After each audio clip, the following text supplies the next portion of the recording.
Hello dear student, आज हम लोग स्टार्ट करेंगे पार्टनरशिप के फंडामेंटल चैप्टर का बहुत ही most important topic interest on drawing. Normally बच्चों को इसमें काफ़ी कंफ्यूजन क्रिएट होता है इसकी अमाउंट को कैलकुलेट करने के लिए, लेकिन आज के टॉपिक में आप लास्ट तक बने रहें। आई होप कि आपको ये गारंटी के साथ में 101% क्लियर हो जाएगा।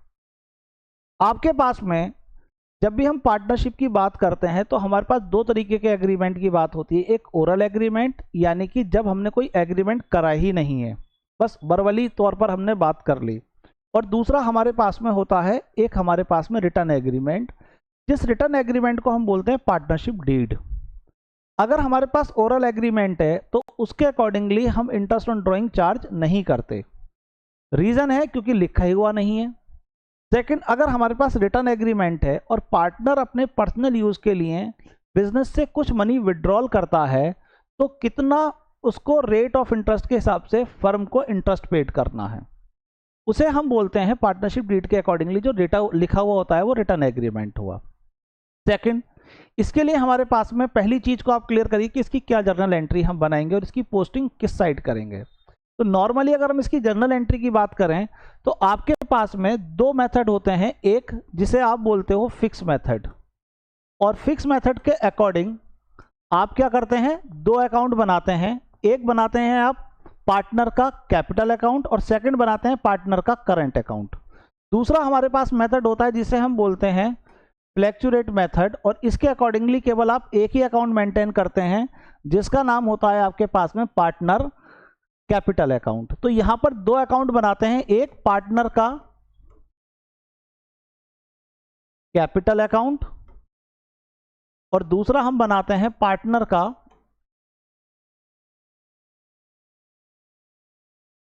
Current account. यहां पर हम केवल एक ही अकाउंट बनाते हैं जिसका नाम होता है पार्टनर का कैपिटल अकाउंट। तो ऐसे में अगर हम यहां इंटरेस्ट कैलकुलेट करेंगे ड्राइंग्स का तो वो पार्टनर के करंट अकाउंट में जाता है, ना कि कैपिटल अकाउंट में। और क्योंकि इसमें हम एक ही अकाउंट बना रहे हैं तो केवल कैपिटल अकाउंट में ही जाएगा। इसकी क्या जर्नल एंट्री बनेगी, तो इसकी एंट्री बनेगी आपके पास में पार्टनर करंट अकाउंट या स्लैश कैपिटल अकाउंट। वो डिपेंड करता है कि आपका मेथड कौन सा है। अगर फिक्स मेथड है तो करंट, अदरवाइज फ्लैक्चुएट है तो कैपिटल अकाउंट। टू आपके पास में आएगा इंटरेस्ट ऑन ड्राइंग्स, और इंटरेस्ट ऑन ड्राइंग फर्म के लिए क्या होती है, एक इनकम होती है, और नॉमिनल अकाउंट के अकॉर्डिंगली इनकम कहाँ नोट होती है, क्रेडिट साइड नोट होती है। और फर्म ये इससे कैश में चार्ज नहीं करती तो इनके पर्सनल अकाउंट से डेबिट कर देती है, मतलब ये पैसा इनके पर्सनल अकाउंट से चार्ज कर लेती है। इसलिए पार्टनर का करंट अकाउंट डेबिट साइड में आएगा।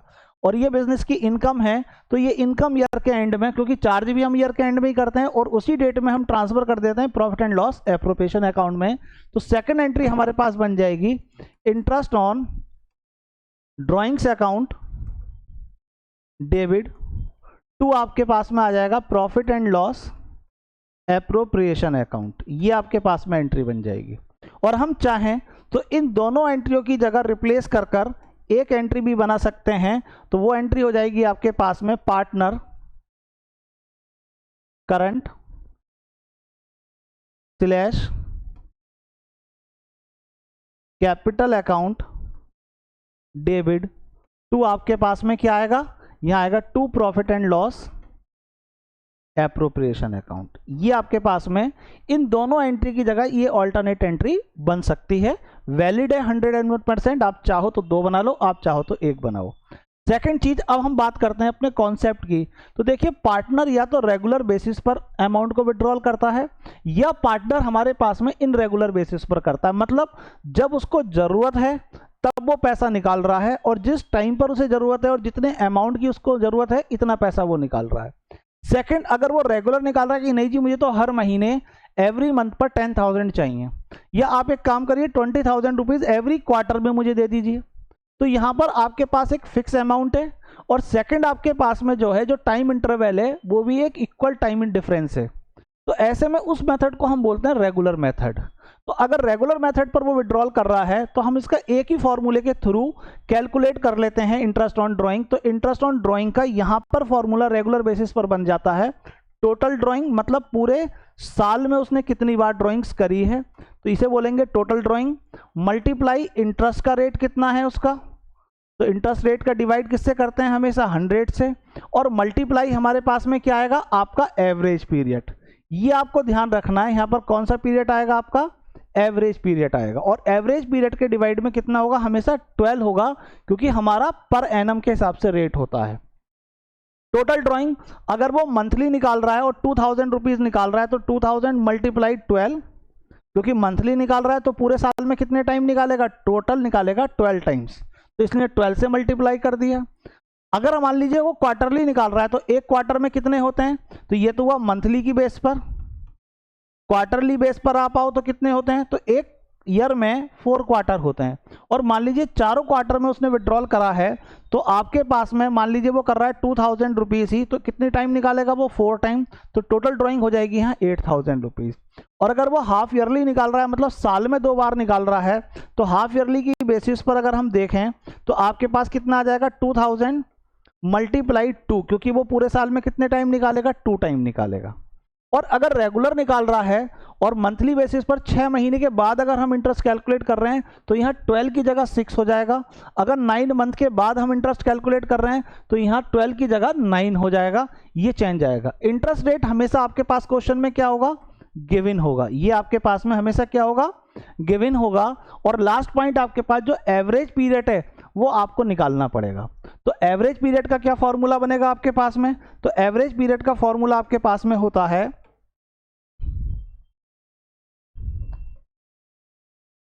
इजिकल टू, आपके पास में हो जाएगा टाइम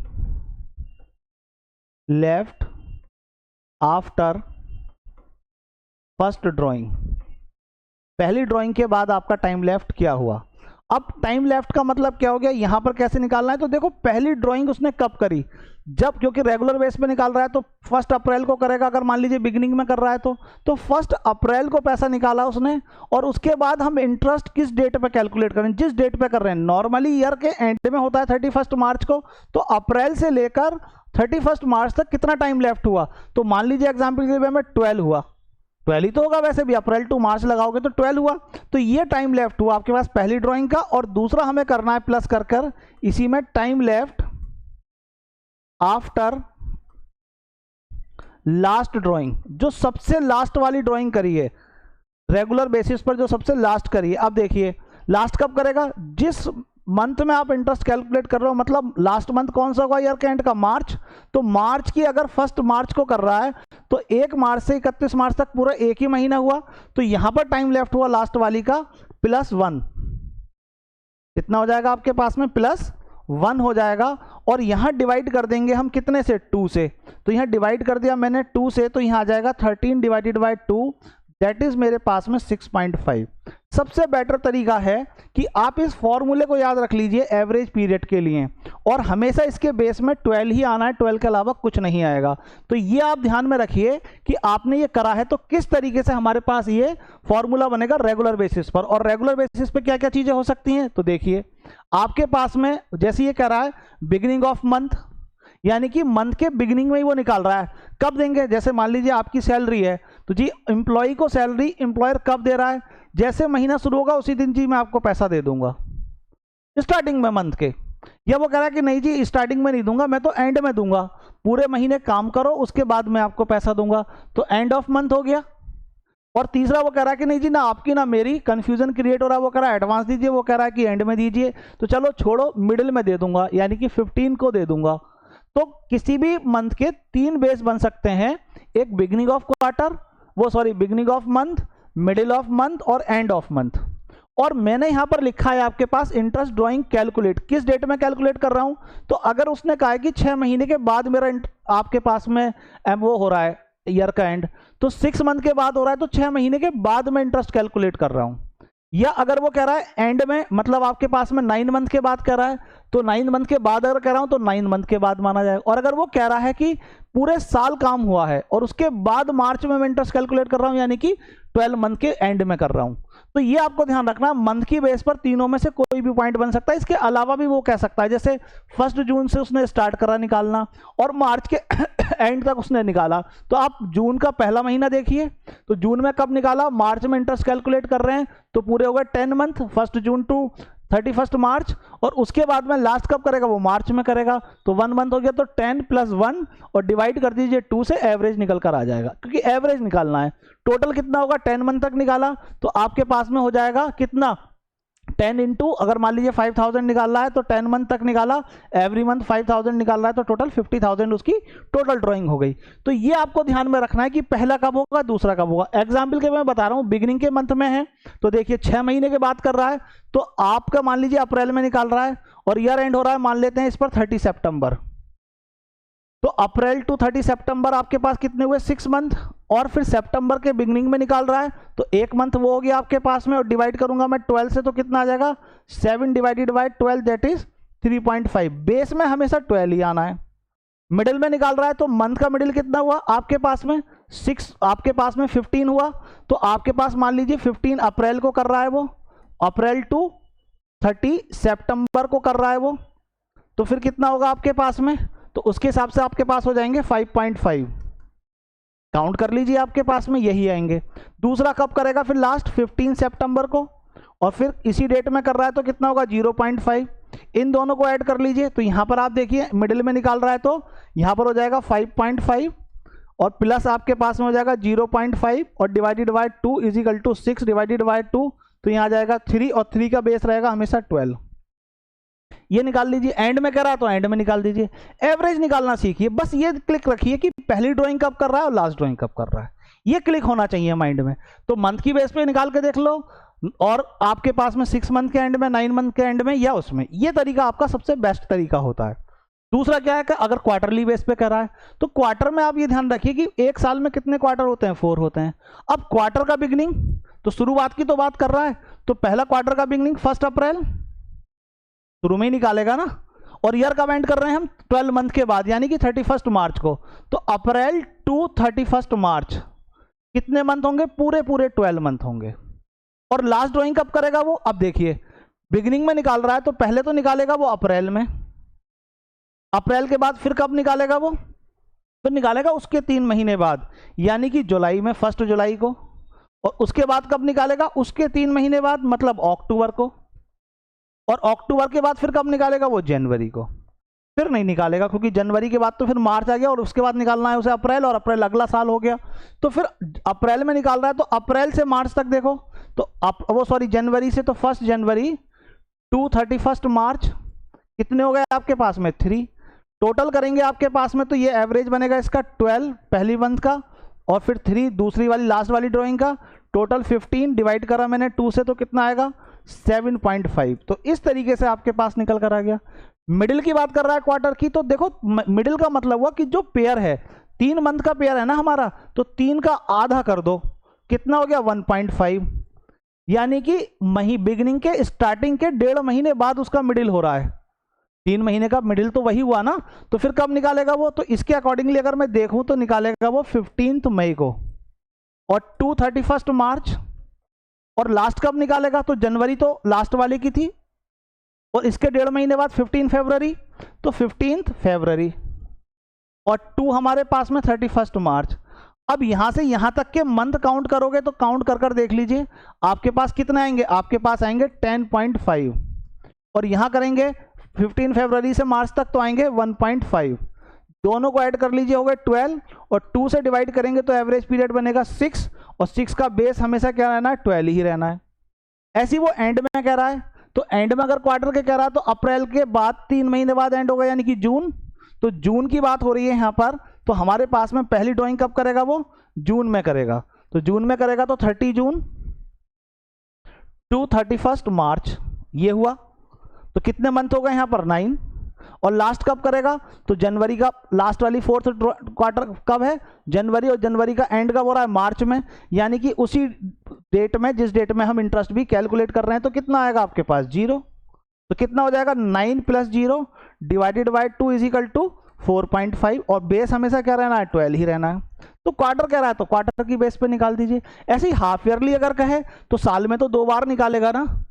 तो पहला कब होगा, बिगनिंग होगा, तो पहला होगा उसका अप्रैल, पहले आप देख लीजिए फर्स्ट क्या होगा अप्रैल को होगा, और उसके 6 महीने बाद कब होगा 1 अक्टूबर।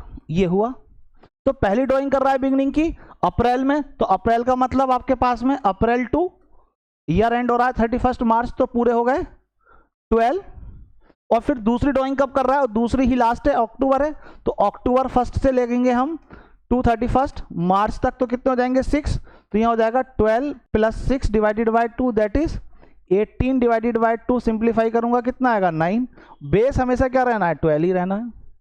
ऐसी हाफ का होगा, इसका हाफ ईयरली की मिडिल की बात कर रहा है, तो देखो 6 महीने का हाफ होता है 3 मंथ, तो भाई 6 को डिवाइड कर लीजिए 2 से, तो कितना आएगा 3 तो आएगा, तो 3 हुआ आपके पास में। अब 3 कह रहा है तो 3 का मतलब क्या हो गया, अप्रैल से स्टार्ट हुआ उसके 3 महीने काउंट कर लो, तो हुआ जुलाई, तो यहां पर आएगा 1 जुलाई टू 31 मार्च, यानी कि आपके पास में 9 मंथ।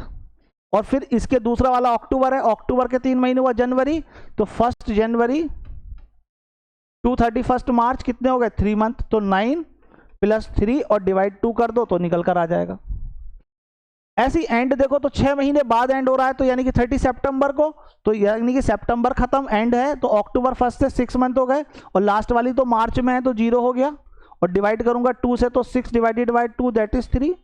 तो आपको क्या करना है, डेट देखनी है, पहली ड्राइंग क्या है और लास्ट ड्राइंग क्या है, और क्वार्टर है, मिडिल है, एंड है, और किस डेट में उसका ईयर एंड हो रहा है, उसके हिसाब से हमारा एवरेज कैलकुलेट होकर आ जाएगा। ये एवरेज बहुत अच्छे से क्लियर होना चाहिए। आगे जब मैं प्रैक्टिकल क्वेश्चंस कराऊंगा तब और बढ़िया तरीके से आपको यहां पर समझाऊंगा। दूसरा हमारा मेथड होता है जिसे हम बोलते हैं प्रोडक्ट मेथड। क्या बोलते हैं बच्चों, प्रोडक्ट मेथड। और अगर हम प्रोडक्ट मेथड के अकॉर्डिंगली देखें, जैसे अगर वो पैसा तो निकाल रहा है, विड्रॉल तो कर रहा है इन रेगुलर बेसिस पर, जब उसे जरूरत है पैसे की, तो कब देखें, कैसे देखें हम इसको। जैसे एग्जाम्पल के वे में इसमें क्वेश्चंस दे रखा है, ये क्वेश्चन देखिए आप, ये क्वेश्चन है, इसमें रमेश पैसे निकाल रहा है, जब उसे जरूरत है, जितने पैसे की जरूरत है इतना पैसा वो निकाल रहा है। तो यहां पर क्या करेंगे कि हम सिंपल इंटरेस्ट की जगह यहां भी एक मेथड का यूज करते हैं, जिस मेथड का नाम होता है प्रोडक्ट मेथड। और प्रोडक्ट मेथड के अकॉर्डिंग जब हम यहां पर इंटरेस्ट कैलकुलेट करेंगे तो हमारे पास में आईओसी का फॉर्मूला बनेगा, आईओडी का सॉरी, आपके पास में प्रोडक्ट, और इस प्रोडक्ट का हम क्या कर लेते हैं सम, मतलब सारे के सारे उनको ऐड कर लेते हैं, और प्लस हमारे पास वो सॉरी मल्टीप्लाई हमारे पास में आ जाएगा इंटरेस्ट रेट, कितना उसका इंटरेस्ट का रेट है, डिवाइड में हमेशा 100 ही होता है, और मल्टीप्लाई यहां पर हम क्या करेंगे एवरेज पीरियड यहां भी लगाएंगे, और यहां 1 मंथ का एवरेज पीरियड होता है तो 1/12 आएगा। ये आपको ध्यान रखना है। फॉर्मूला क्या बनेगा, तो फॉर्मूला बनाने के लिए हमें क्या करना है कि सबसे पहले लिखिए आप डेट ऑफ ड्राइंग। क्या डेट ऑफ ड्राइंग से नंबर 1, फिर देखिए आप कितने अमाउंट को उसने विड्रॉल करा है उस डेट में, ये हो गया। फिर लिखिए आप टाइम लेफ्ट, मतलब जो आप इंटरेस्ट कैलकुलेट कर रहे हैं वो किस डेट में कर रहे हैं, और फिर उसके बाद लिखिए आप प्रोडक्ट, और ये जो प्रोडक्ट आप बना रहे हैं ये मल्टीप्लाई है किसका, ड्राइंग्स का और टाइम लेफ्ट का। तो जब ड्राइंग्स और टाइम लेफ्ट का, तो मान लीजिए ये हुआ ए और ये हुआ आपके पास में बी, और जब मैं ए की बी से मल्टीप्लाई करूंगा तो ये प्रोडक्ट बन जाएगा सी, और यही प्रोडक्ट का जब मैं सम कर लूंगा, इसका टोटल कर लूंगा, तो यही टोटल मेरा ये प्रोडक्ट बनेगा। जैसे यहां वो कह रहा है 1 जून को निकाले उसने, तो 1 जून को निकाल रहा है कितना अमाउंट 1000। उसके बाद में फिर क्या कह रहा है 30 सितंबर को निकाल रहा है, तो 30 सितंबर को वो कितना निकाल रहा है 2000। फिर यहां पर कितना निकाल रहा है 1 फेब को निकाल रहा है, तो 1 फेब को लिख लीजिए यहां पर कितना अमाउंट 1000। और फिर कब निकाल रहा है 31 मार्च को निकाल रहा है कितना अमाउंट 2000। अब क्या करिए टाइम लेफ्ट देख लीजिए, ईयर कब एंड हो रहा है 31 मार्च को, तो मार्च के हिसाब से आप देख लीजिए 31 मार्च के हिसाब से, तो जून टू मार्च 10 मंथ, सितंबर एंड है मार्च तक 6 मंथ, फरवरी टू मार्च 2 मंथ, और यहां पर मार्च टू मार्च तो 0 ही आएगा क्योंकि 31 मार्च यहां पर है तो 0। इसकी मल्टीप्लाई इससे करेंगे 10,000, इसकी मल्टीप्लाई इससे करेंगे 12,000, इसकी मल्टीप्लाई इससे करेंगे 2,000, और यहां पर आएगा 0, इसका टोटल करेंगे हो जाएगा 24,000। तो ये टोटल हुआ 24,000। इंटरेस्ट का रेट हमें बता रहा है क्वेश्चन के अंदर कितना, 10% पर एनम के हिसाब से, तो 10/100 और इनटू हमारे पास में एवरेज पीरियड 1/12 आएगा आपके पास में, और इससे जो अमाउंट कैलकुलेट होकर आएगी वो इंटरेस्ट ऑन ड्राइंग्स की अमाउंट हो जाएगी। ये 2 पॉइंट ऑलरेडी आपको मैंने बहुत अच्छे से क्लियर करा दिए हैं। लास्ट पॉइंट, कभी कभी क्वेश्चन में क्या करता है आपके पास में कि वो ड्राइंग्स की अमाउंट जो है, ये वाला टोटल ड्राइंग्स गिवन है डेट के साथ, वो कह रहा है कि मिस्टर एक्स ने जो है वो 20,000 रुपीज निकाले हैं 1 अक्टूबर को, तो अक्टूबर में निकाले हैं या 1 जुलाई को निकाले हैं और 20,000 निकाले हैं, वो एक ही बार पैसा निकाला है, बस ये बता रहा है एक ही बार, वन टाइम गिवन है, और वो बता रहा है कि कब निकाले हैं, उसकी डेट बता रहा है। रेट मान लेते हैं इंटरेस्ट का 10%, वो कह रहा है 1 जुलाई को निकालने हैं, तो जुलाई से लेकर जिस डेट में आप इंटरेस्ट कैलकुलेट कर रहे हो उस डेट तक का टाइम लेफ्ट देख लीजिए कितना हुआ। जुलाई टू मार्च मान लीजिए 9 मंथ हुआ, होगा भी 9 मंथ, मानने की जरूरत ही नहीं है ही 9 मंथ, तो 9 मंथ आ गया। तो 9/12 से जो अमाउंट कैलकुलेट होकर आएगी वो आपके पास में अमाउंट यहां पर हो जाएगी। ये हुआ जब एक ही बार की ड्राइंग है और डेट के साथ दे रहा है। और लास्ट पॉइंट आपके पास में क्या हुआ कि जब टोटल ड्राइंग तो गिवन है लेकिन डेट नहीं बता रहा कि किस डेट में, जैसे वो कह रहा है विदाउट डेट में, तो हमारे पास में मान लीजिए वो 20,000 निकाल रहा है लेकिन किस डेट में निकाल रहा है ये क्वेश्चन में गिवन ना हो। तो हमेशा ध्यान रखिए कि अगर डेट गिवन ना हो तो आपके पास में अगर रेट कितना है 10, तो यहाँ एवरेज पीरियड होगा जितने टाइम काम हुआ है उसका हाफ। जैसे पूरे साल काम हुआ 1 साल तक, पूरा अकाउंटिंग ईयर है, डेट नहीं दे रहा तो उसका आधा 6 मंथ। मान लीजिए बिजनेस शुरू ही हमारा 1 जुलाई को हुआ और ईयर एंड हो रहा है मार्च में, तो 9 मंथ हुए, 9 का हाफ 4.5। मान लीजिए हमारा बिजनेस शुरू हुआ 1 अक्टूबर को, तो अक्टूबर टू मार्च 6 महीने काम हुआ, तो 6 का आधा। नॉर्मली जितने भी प्रैक्टिकल क्वेश्चन मिलेंगे वो पूरे साल की बेस पर मिलते हैं, 6 मंथ और 9 मंथ के एंड की बेस पर नहीं मिलते, लेकिन कॉन्सेप्ट है तो पूरा समझ में आना चाहिए। तो यह हो जाएगा 6/12। तो जब डेट ऑफ ड्राइंग गिवन ना हो तो ये आपके पास आएगा। एक पॉइंट और होता है क्वेश्चन में कि जिसमें नॉर्मली वो क्या बोलता है आपके पास में, आपसे बोलता है क्वेश्चन के अंदर कि आप जो है क्या करिए, आप यहां पर ये देख लीजिए कि इंटरेस्ट का रेट क्या है। जैसे वो कह रहा है 6% और कह रहा है 6% पर एनम, तो ये जितने भी मैंने रूल अभी बताए थे टाइम के ऊपर, वो सब इस टाइम के ऊपर डिपेंड थे जहां पर एनम गिवन हो। और अगर क्वेश्चन के अंदर वो ड्राइंग्स तो दे रहा है लेकिन पर एनम नहीं लिख रहा, तो जब 6% बोला है और पर एनम नहीं बोला है तो इसका मतलब हुआ ये एवरेज टाइम है। ये क्या है आपके पास, ये एवरेज टाइम है, और इसमें हम जो टाइम है वो नहीं आएगा। जैसे इस वाले क्वेश्चन में अभी वो कह रहा था कि जैसे मैंने बताया कि उसने ड्राइंग्स करी है, डेट नहीं बता रहा, तो अगर मान लो इसी क्वेश्चन में हम एग्जाम्पल बनाएं तो अगर वो डेट नहीं बता रहा कि किस डेट पे करे हैं, लेकिन वो कह रहा है कि 6% है, तो 20,000 का 6/100, बस इतना। और अगर वो कह भी रहा है कि 1 अक्टूबर को निकाला है तो भी हम डेट नहीं लेंगे, 1 जुलाई को कह रहा है तो भी हम टाइम काउंट नहीं करेंगे। लेकिन अगर वो टाइम बता रहा है तो 20,000 मल्टीप्लाई 6/100 और मल्टीप्लाई अगर जुलाई को निकाल रहा है तो 9/12। अगर वो डेट नहीं बता रहा है तो मैंने कहा था पूरे साल का हाफ, तो 20,000 मल्टीप्लाई 6/100 और मल्टीप्लाई आपके पास में हो जाएगा 6/12, 6 मंथ का निकालेंगे। ये आपके पास 4 रूल हैं। ये चारों रूल बहुत अच्छे तरीके से आपके क्लियर इनऑल होने ही चाहिए फॉर श्योर अच्छे तरीके से। इसके बाद में मैं जो अगली स्लाइड बनाऊंगा उसमें इंटरेस्ट ऑन ड्राइंग की अमाउंट को कैलकुलेट करना सिखाऊंगा कि हम कैसे कैलकुलेट करते हैं, वो उसमें समझिए। पहले कॉन्सेप्ट को समझिए, फिर इसके प्रैक्टिकल क्वेश्चंस को करिए, बहुत अच्छे तरीके से क्लियर हो जाएंगे। अगर एक ही वीडियो में दोनों चीज़ें ले जाऊंगा तो दिक्कत कुछ नहीं है, समझ में अब भी आ जाएगा।